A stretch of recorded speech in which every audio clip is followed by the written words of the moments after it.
نحمده ونصلي على رسوله الكريم اما بعد فاعوذ باللہ من الشیطان الرجیم بسم اللہ الرحمن الرحیم وإلہکم الہ واحد لا الہ الا هو الرحمن الرحیم۔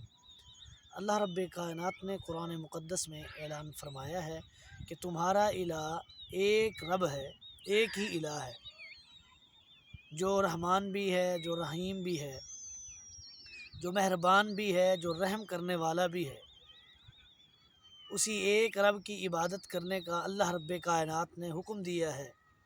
اللہ فرماتے ہیں کہ میں نے انسان کو پیدا کیا ہے، وما خلقت الجن والانس الا لیعبدون۔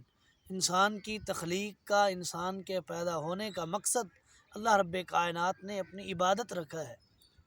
اللہ کی عبادت میں اگر کسی کو شریک کریں گے تو یہ شرک ہوگا، اور شرک میرے رب کو گوارا نہیں ہے۔ کیوں؟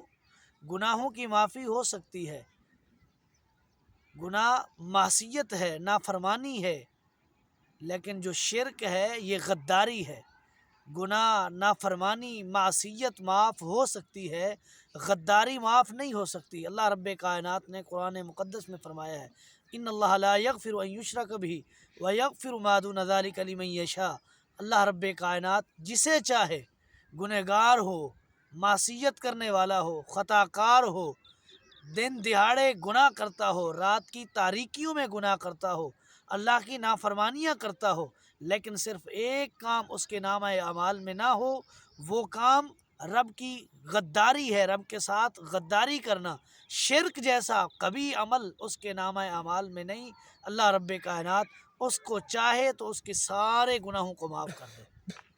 شرک معاف نہیں ہے، شرک کے لیے کوئی معافی نہیں ہے، مشرک کے لیے رب کی طرف سے کوئی معافی کا اعلان نہیں ہے۔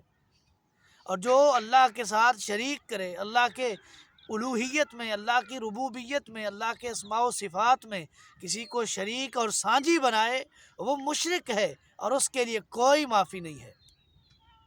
رب کی الوہیت میں، رب کی ربوبیت میں، رب کے خالق ہونے میں، مالک ہونے میں، رب کے داتا اور دستگیر ہونے میں، رب کے غوث اعظم ہونے میں، رب کے بگڑیاں بنانے اور سنوارنے میں کسی کو شریک کرے گا تو وہ رب کا غدار ہے، اس کے لیے معافی نہیں ہے۔ اللہ رب کائنات سے دعا ہے اللہ رب کائنات ہمیں شرک جیسے کبھی عمل سے بچائے، اور توحید اپنانے کی اور توحید پر کاربند رہنے کی توفیق دے۔ ھذا ما عندی واللہ اعلم بالصواب وما توفیقی الا باللہ۔